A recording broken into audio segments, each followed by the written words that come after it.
Welcome to the Reschool'd podcast, the show that discusses all the things that schools may have missed, with your hosts AJ Kuti and Jason Gordon. Welcome, everybody. Welcome back to the show. We are the Reschool'd podcast, the show that discusses all the things that schools may not have prepared you for. As always, I'm AJ, sitting across me, Jason. Jason, how's life treating you today?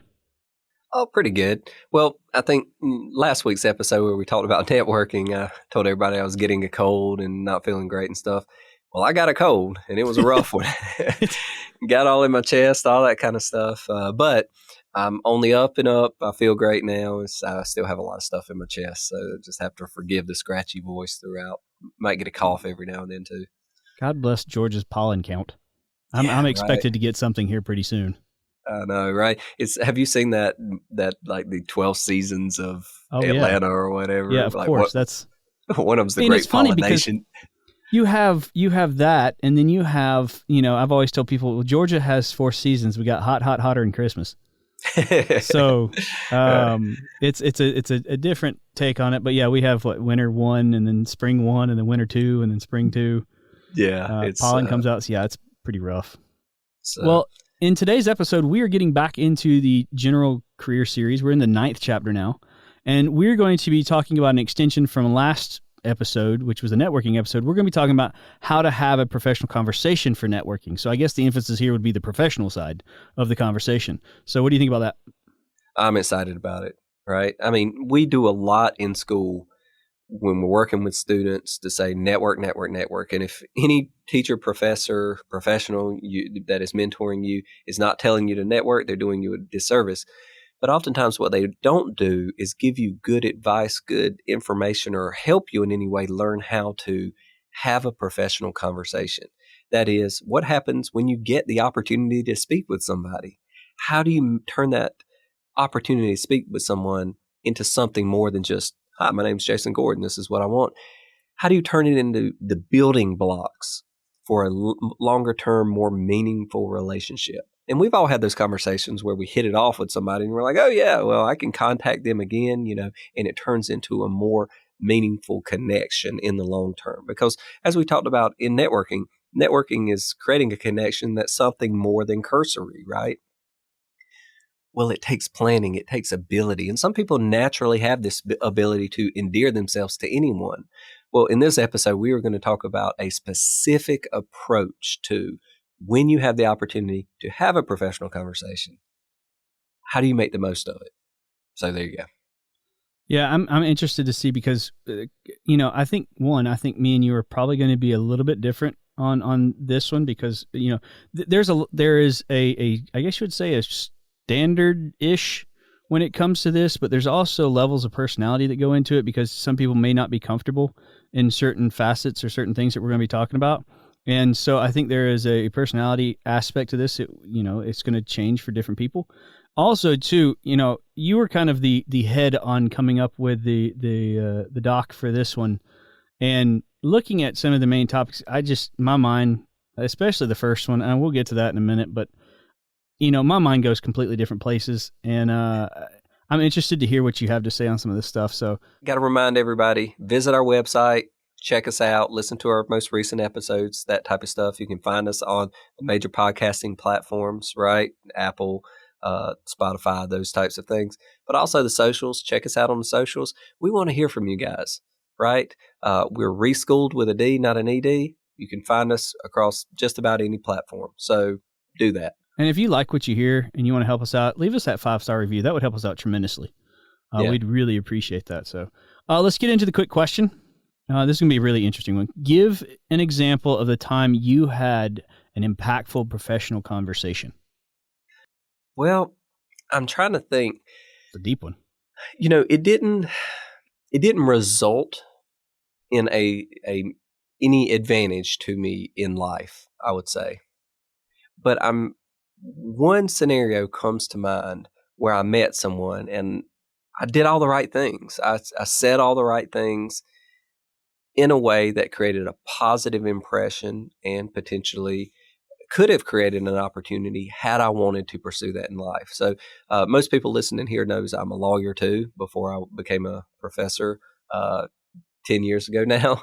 I was a lawyer for several years, or practicing, right? And as I was getting out of law school, I was going into the military, and I went to a tennis tournament in Charleston, South Carolina, and I sat next to a guy, and it was, I got the tickets through my brother, a friend type scenario, and they were higher up tickets, but I'd kind of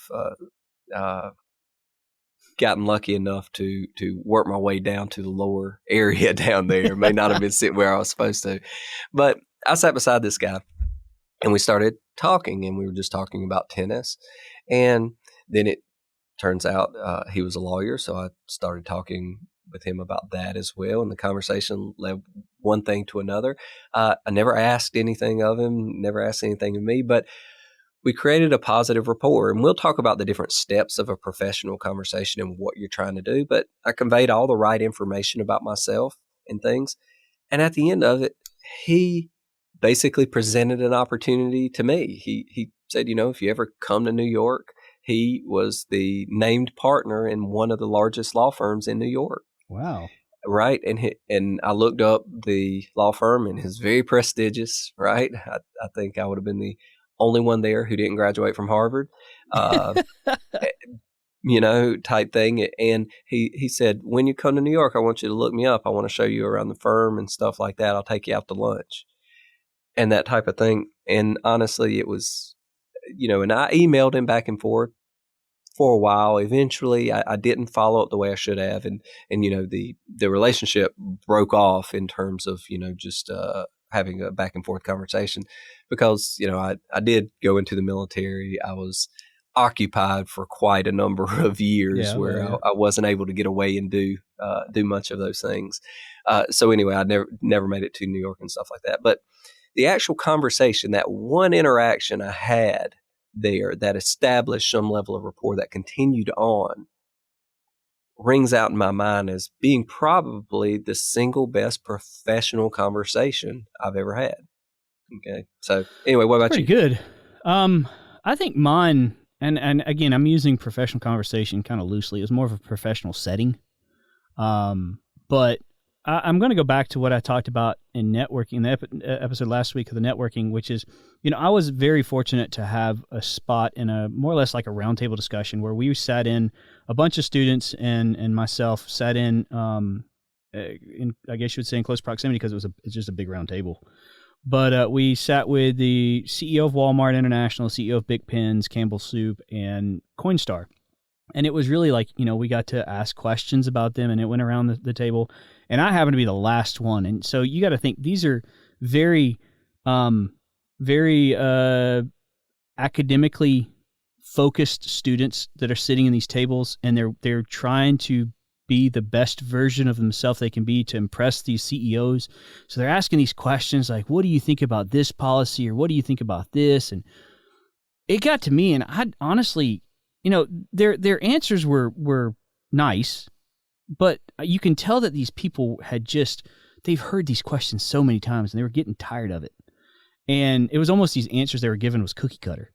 And so it got to me, and I'm thinking, I don't honestly care about what these things that you're doing within your business, because you're at a different level than I think I will ever be. I just want to know more about you. So my question when it got to me was, what did you want to be when you grew up? Like I even said this. I prefaced it by saying, I'm pretty sure you in your mind when you were growing up, you didn't think I was going to be the CEO of this major corporation. Like, what did you want to be? And the CEO of Walmart at the time was he had a great personality. It kind of meshed with me and just cracking jokes and stuff like that. And he said, well, once I realized that I couldn't be in the NBA, I figured I'd go get my MBA. Now, granted, he's a shorter statured person. And, I'm laughing and cutting up with him. But everybody else, all these other students are just almost scoffing at me. I can see their stares at me, because it's just not something that you would expect somebody to ask in this situation. But that's my personality. Well, I found out later on that the CEO of Walmart came back to me, and he said, that was probably one of the best questions that we've ever been asked of these things, because we always get the same questions. And it's usually questions that, in all honesty, the students don't care much about to hear. They just want to put themselves in a good light, that they know what they're talking about, stuff like that. He said, yours is more on a personal level. And that was a really cool feeling to get, that somebody wanted to know me more as a person than my profession in itself. And I was like, and I told him, and straight to his face, kind of going what you're saying, you have the tendency to tell the truth no matter who's there. I said, honestly, I didn't care about the answers that you were given in those because it's not going to help me much. I wanted to know you just from a person. And after that, he gave me his business card, told me to, contact him later on, follow up with him. It was a really cool kind of experience that kind of put me into understanding the importance of maintaining personality, whatever your personality is. So that would be my most impactful. And, that's a great segue into what we're about to go through. We're going to break down what you're trying to achieve as well as how to do it when you have a professional conversation like that. Well, on our doc, we have a list of stuff that we're going to talk about, and you kind of put this together, and it seems very similar to almost a lecture, like the lecture you would have or the steps that you would go through in a class. And so the first one being breaking the ice. And this is the one I was talking about at the beginning is when I saw that, I'm thinking, do you just go up to him and go, how much does a polar bear weigh? Enough to break the ice. Let me give him a full outline. So okay, this cool. is something I've lectured on a lot to students, and it is part of some training I've done with students before as well. And you have to think about it holistically. So you start with the idea of what you want to accomplish. Well, you need a person to know things about you. Okay. And if you understand that most people just don't care, right? There's nothing in it for them. There's no reason that they want to know about you unless you make yourself interesting or you make it meaningful for them. Okay. So that being said, how do you go about do that? Well, there's a process. You have to build up to it. And so the steps that I've outlined or I've identified as making up a conversation like that is, one, you have to start the conversation, breaking the ice with them. Then you have to go through the process of building rapport. What does that mean? Building some level of trust, some level of mutual understanding between you two. Next, you have to deliver that information about yourself that you wish to deliver, right? What you want, why you want it, and what you've done to get it. And we'll talk about that again, but what you want, why you want it, and what you've done to get it. And that's part of the back and forth, but it can't be just a lecture to them, a vomiting of information on them. They're going to hate that, right? Yeah. It has to be part of a conversation. And then just as important as anything, one of the things that you have to keep in mind is how you leave the conversation, how you break away from the conversation is the last thing the person that you're conversing with remembers. So leaving the conversation in the correct fashion, in a professional way, and leaving the door open for future contact and connection, really important. And then that aspect of what do you do afterwards, right? How do you follow up? So that's the complete lecture. That is what I go through on the professional conversation. So if we can, I just want to take it one by one through there, right? Breaking the ice, creating rapport, exchanging information, and then breaking away and following up. All right. Well, let's start with the first one, which again, I look at it just almost like the pickup line. Yeah. Let's break that ice. How do you break the ice, AJ? How do you break the ice with somebody? Like I said, my go-to is how much does a polar bear weigh? Enough to break the ice. My name's AJ. How are you doing? So it's me. With everybody?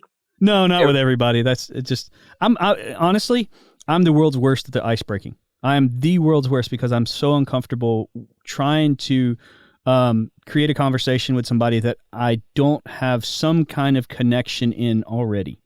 So the walking up to somebody cold. Now, if I'm putting in a situation where I'm sitting at a round table and I've never met these people, I'm a little bit more comfortable because that's kind of the expectation. But me walking up to somebody cold and introducing myself, that's something that I'm very uncomfortable with in my nature. So I suck at breaking the ice. Well, let me tell you this. Communication research shows that most people are self-concerned. People who are shy or nervous in starting a conversation in that way, the reason they aren't good at starting the conversation is because they're worried about what the other person is thinking. Mm-hmm, that's mine. And because of that, they're thinking about themselves. What am I going to say next? Rather than listening. So the whole idea of breaking the ice is throwing out something that can get the conversation going in a way that takes the pressure off of you of saying, look, my name's Jason Gordon, and just start Yeah. talking about yourself, right? In a way that the other person just blanks out on, and the other person, right, actually cares, wants to respond. So, as corny as it sounds, like everybody's heard of pickup lines, right? Yeah. Somebody's trying to pick up with somebody else. That is the essence of the pickup line. They're so cheesy. They're so corny. It gets somebody talking. It gets somebody laughing or something like that as part of it. Now, for better or worse, you are in essence trying to do that same scenario, but in a professional conversation. So let's imagine the scenario where you are going to encounter someone that you want to speak with, you want to network with, whether it's at a professional networking event or group. Well, there's context there, Yep. right? They know why you're there and things like that. If it's outside of that context, it's more just a social environment where they wouldn't expect to speak with you, things are going to change. So everything depends upon the context of where you meet somebody, right? The elevator pitch, right? Everybody's heard that, the idea of being in the elevator and just spilling all your information onto somebody. You would never actually use that in that scenario. No. Nobody would ever want Just to hear all of a sudden cold. Just spill about yourself in the elevator, right? No, that would never be the case. The elevator is a very awkward place, right? Everybody tends to look one direction. You don't look at each other. There's this there's this tendency there. But people who are good at it even know how to break the ice. And experience shows, right? If you talk to good communicators, they will tell you that just getting some information out there of general concern, everything is about starting that level of commonality, okay? Breaking the ice in a professional setting, my number one tip there, and I think we should just give a couple of tips on this, how you think it might be a good idea to break the ice. My number one tip is to scan the context and say, what is something we are experiencing mutually that both of us are experiencing here about the situation that you can bring up to start the conversation, right? In the elevator, everything from, so if you're the one pressing the buttons, right, to which floor you're going to, just a simple comment of, you want me to press which floor you're going to? Yeah. And then some other comment along the lines of, I don't know. I always seem to press the wrong button and end up opening up on 3 floors, or I'll probably get out on the wrong floor anyway, so I'll be doing this again, right? Just something like that, right? That is something that everyone has experienced. Mm-hmm. It will get a conversation started, right? That is a contextual example of how you start someone speaking with you. Okay? Go ahead. Go ahead, AJ. I want to hear a tip from you. How do you get the conversation going? I'd almost say, and I don't know how it's going to work with the rest of these, but you're giving a good tip. I almost kind of want to focus on things you shouldn't be doing. Okay. And so in this one, the first thing that came to my mind, and I've seen this before, is if you're sitting in a situation where people are talking and you're essentially eavesdropping on somebody else and you hear what they say, and then you come in talking about that comes off as you were eavesdropping. You don't want to do that. Like that's something that you were not in the conversation to begin with, and you don't want to force yourself into that conversation because you overheard something. Well, I agree with that. I will qualify and say this. You're in a bar, you're at an event, someone's speaking beside you. You can introduce yourself. I apologize completely. I did not mean to be eavesdropping. Yeah, of course, yeah. And excuse that on the way in, and just say, I do want to say I found it extremely interesting that you were talking about that, and you have a very good point of view on that, and I appreciate that type of thing, right? You can, in some situations, excuse yourself into the scenario, but you're right. Just bombing somebody else's conversation, terrible idea. Yeah, terrible idea. And like I said, what you said was 100% spot on. Is that if you're going to do that, because it is a great way to get that connection, but just go ahead and excuse yourself that you overheard it, and maybe not go into so many details like you've been listening to them for 10 minutes. Just say, I overheard you talking about this topic, and here's what I think, or here's where I maybe agree with you on this one subject, but not reiterating the last 10 minutes of their conversation. So gotcha. All right, next topic. So my number 2 tip for things you can do, say you are in a scenario where you recognize someone, right? When you find the time is right, you're not interrupting their conversations. You're Yeah. not breaking them away from a group, anything like that. Oftentimes where you see in contexts where they perhaps are going to get another drink or are something like that, right? Standing onto themselves, just, sometimes just doing nothing but maybe looking at the TV in the corner of the room, right? That type of thing, where you have the opportunity to approach them. Have a prefabricated question for them, okay, that you can pretext with, "Hey there, aren't you so and so? And I'm sorry to bother you, but I wanted to take the opportunity to speak with you if I could, because I did have one particular thing I wanted to ask you." Now, that alone, okay, the reason it's effective is because it's not just generally they think you're coming up to them and now they need to come up with an entire conversation to have with you, right? Because that's work on their part. The reason some people hate having to run into people and having conversations with people, particularly people who are higher up in organizations, they become very guarded because most people want something of them, right? So you need to, dissuade that notion that everybody who's coming up from them wants something from them. You can identify yourself and give them the context of just what you wanted to ask them type scenario. Now, oftentimes it turns into far more than that, right? But with that being said, it can be everything from something personal to something more professional or something that's happening that gives context. But the essence of it is you're putting it on them, so you're simply asking nothing more than their opinion. You're not making it so that they have to make small talk or banter back with you. That is a great way to break the ice in a professional setting, right? It's a little more difficult in a social setting to do that. Okay. Again, right, like I say, the social setting, people tend to be more interacting more freely and things like that. And doing something like that might interrupt conversations and things like that. So there you go. That's another tip. Okay. Mine's just going to be piggybacking on yours. Mine's going to be very short and sweet because I think you said it best. I'm just going to put it more or less in different words. Is you don't want to take the attention away from what the conversation was to begin with. Like you said, you don't want to interrupt an already existing conversation among people to force yourself into that conversation. So you don't want to take attention away.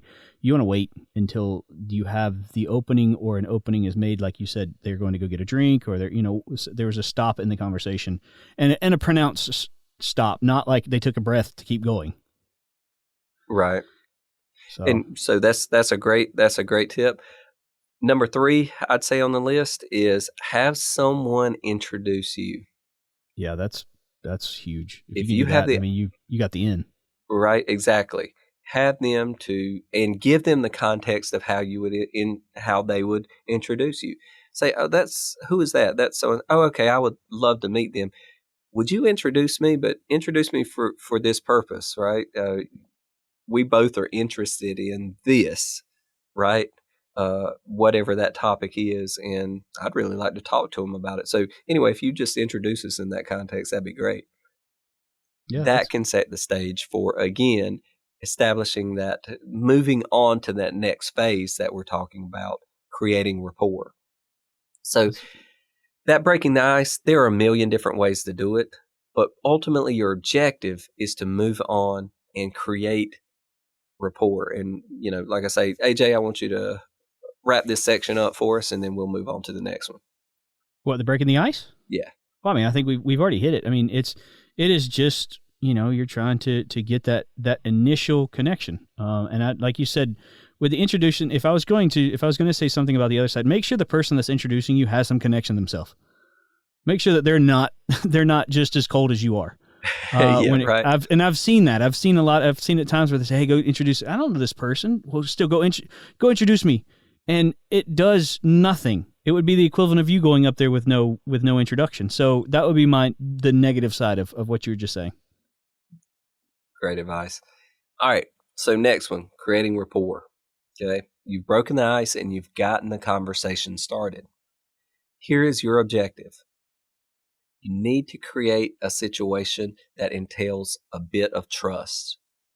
What is trust?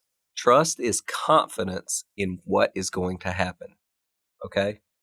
Trust is a belief in what somebody can expect. Trust is normally gained through understanding. Okay? The quickest way and the best way to establish trust through understanding is to demonstrate commonalities.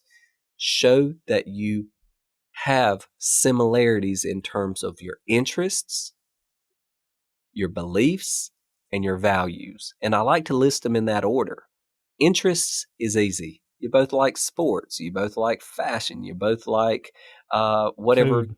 Yeah, the food you're eating or the drink you're drinking, which, by the way, is a great way to break the ice, right? Somebody's drinking an interesting drink. Making a comment on it is one of the easiest ways in the world to break the ice, because people who drink interesting drinks tend to like to talk about interesting drinks. Which could also be a double-edged sword, because if you try to order that drink, it could be awful. Yeah, I wouldn't say you try it yourself, right? But just to listen to someone's explanation of it, that can get you started, right? But that's the starting point for creating that level of trust. Interests, okay? So whatever contextual clues you can identify, and we talk about this during our interviewing material. We talk about reading the room, okay? You're reading the room for context. If you see that someone has a lot of something on the walls, right? Pictures of the beach. Yeah, pictures of the beach. The sports teams or the college they went to, right? Something like that, or just affinity stuff, right? I mean, there's collector's items type stuff. People have that stuff all the time. So all of these things, sometimes, just seeing what people did on the wall, where they went to school, opens up conversations about, oh, you went here. Oh, did you grow up in this area? How did you start? Oh, you concentrated in this. How did you do that? That type of thing, right? But it gives you the things to talk about for mutuality of understanding, right? Here is where I need to go ahead and drop the big bomb, though. This is not about you. Mm-hmm. I was actually going to bring that up. Yeah. If you spend all your time talking about yourself, nobody cares. Everyone, to a certain extent, is a bit self-centered. They want to talk about themselves, okay? Everything that you say should be in terms of, oh, I'm saying this, so you'll know it, but also I'm curious about how you feel about it. What is your view on things? Mm-hmm. What are you interested in? Okay. Those interests slowly turn into things that you have a belief about, right? Interest is a little bit different than a belief. A belief is a position on something. Yeah. And if you can at least establish some level of mutuality there, that ultimately gives way to values, right? Things that you value, things that you believe are important. And if you get there, those are the characteristics that mark understandings between close friends. Yeah. Right? But anyway, that's where we're going. That's what we're trying to do. We're trying to create rapport. So, AJ, when you have a conversation with somebody, right? Oh, sweet Jesus, don't put me on the spot again. Just out of curiosity. Oh, boy. What are some go-tos that you use to try to uncover their interest or to create some commonality with them to establish that rapport? Honestly, looking back, I don't think there's one. I mean, there's not one go-to I could go to, but I think what you said is you're reading the room. So it's about understanding the person and what their interests are so you can try to connect and relate to them in that sense. And usually one good place to find that is through the icebreaker.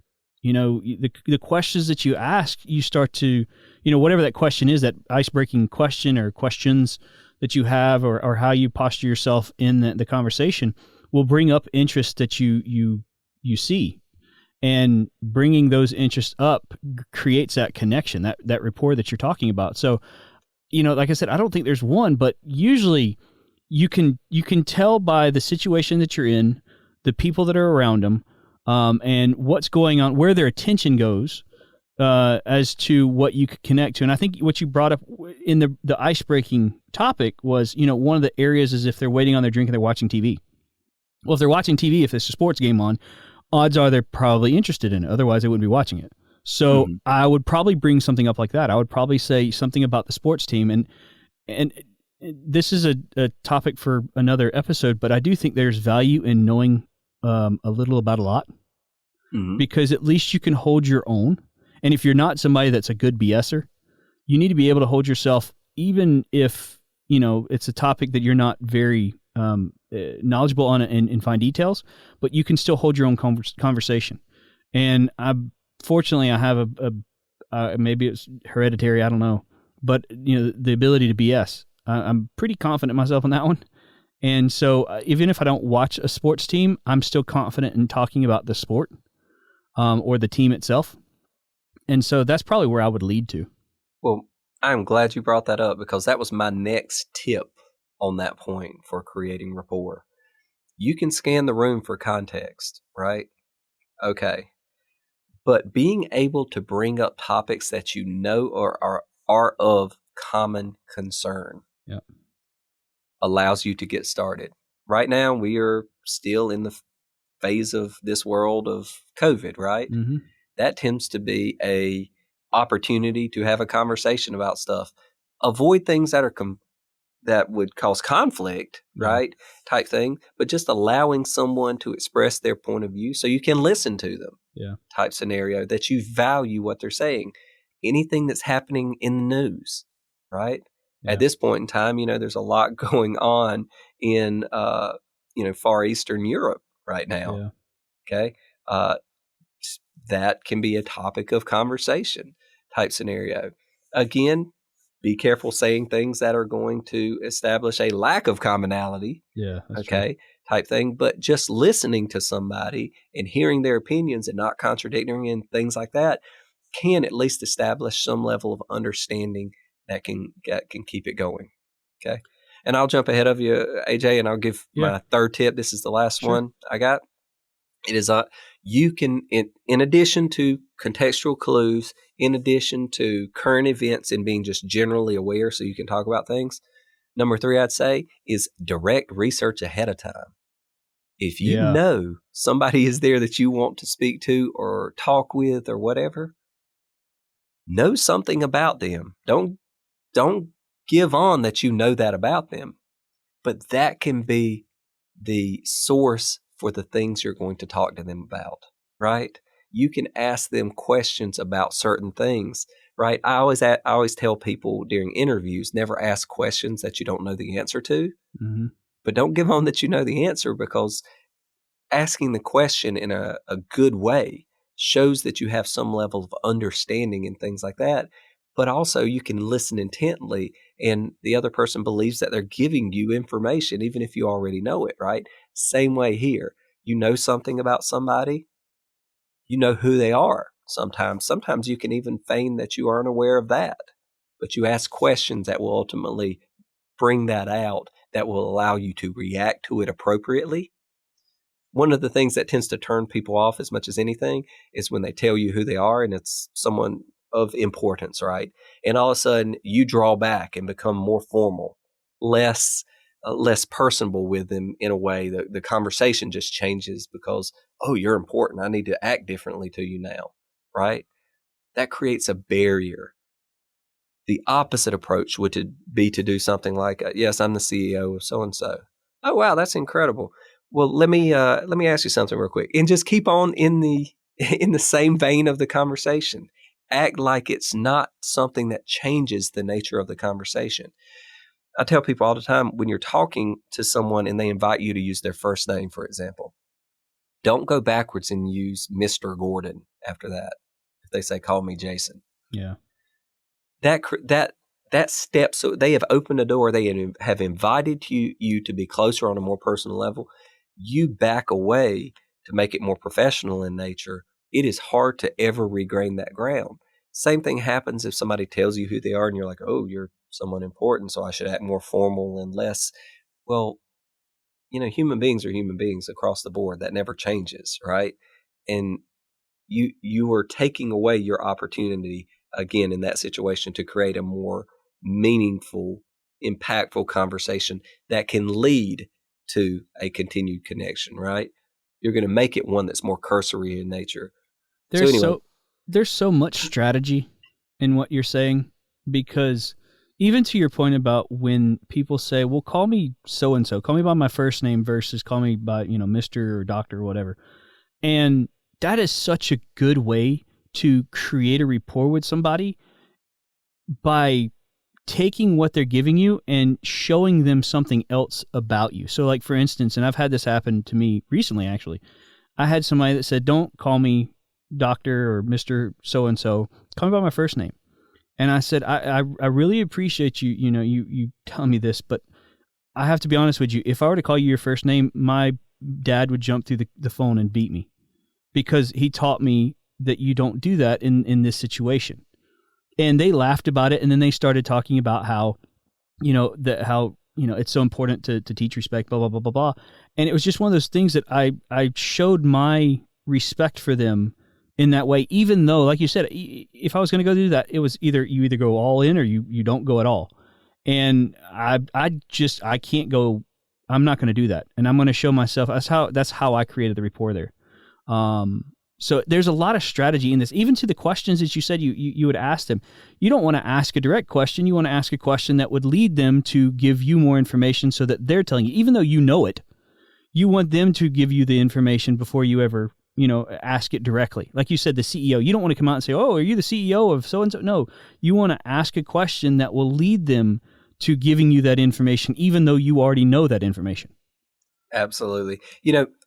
I wish we could talk about this for weeks on end. I teach courses, as you know, in negotiations and communications, both, right? And these are topics that are interweaved throughout how you use these subtle techniques and tactics. I'll do a plug now for my website. If you want to see any of my videos on these topics about communications, negotiation tactics, and things like that, you can go to thebusinessprofessor.com. You'll find lots of stuff in there. They are a sponsor. Yeah, there you go. So that's a plug. That's a plug for us right there. But that being said, you're right. There's a ton of strategy in it. How you approach it. You are strategically trying to create a meaningful conversation that will have some level of, it's not cursory, it lasts, right? Yeah. Okay. All right. So with that being said, you're successful in breaking the ice and starting the conversation to establishing some level of interest. You may even talk about things that demonstrate your beliefs, and you can establish commonalities in there. It may even get to the point that you have such an in-depth conversation, they believe they understand you as a person. You have demonstrated some of your values, though that is a very late stage of development, right? But that being said, the next stage, you have information that you need to exchange. Well, before we get into that one, I wanted to bring this up because we're getting low on time. What if we just, and we're doing this live on air, what if we just make this a second episode? Because I don't want to rush through this. I think for the readers, it would be very important for us to actually go through these things like we did breaking the ice and creating a rapport. Okay. What if we just make this a 2 episodes? So the next episode, we'll talk about the last 3 concepts, which is the exchanging the critical information, how to break away, and then the follow-up. Okay. Because I think they're going to be able to get more information than if we just run through it in the last 10 minutes or so. I think you're right. That's a great idea. So with that being said, if you followed us this far, check us out on the next episode. We're gonna follow this up, give you a little precursor. We're gonna exchange critical information, what you want, why you want it, and what you've done to get it. So we're gonna talk more about that in the next one. Awesome. Well, this is a great first show, as it was not expected, but I think there's too much information that we need to get to listeners to be able to do it in a full show. I think we should just do it in 2. So I'm glad we're going to do that. But this has been really cool. There's a lot of stuff that I feel like you do this in the dating world. you break the ice, you build a rapport. Sadly enough, the nature of relationships only changing the substance that it ends up with, right? The starting point is the same, right? From breaking their ice to creating rapport to exchanging some critical information. Yeah, you're right. Well, This has been great. And to the listeners, hopefully you'll be with us next week when we finish this topic up, because this will definitely help some of you, hopefully all of you, in some capacity. So, Jason, you got any parting words before we head out? Remind everybody to hit us up on their social media channels and send us messages. What you tell us you want to hear about is what we'll talk about. So that being said, we're here for you. Yeah, man. Well, until next time, we hope to see you there. Goodbye. Take care. Thanks for listening to the Reschool'd podcast. Be sure to head over to reschool'd.com for news and other information on things we're getting into.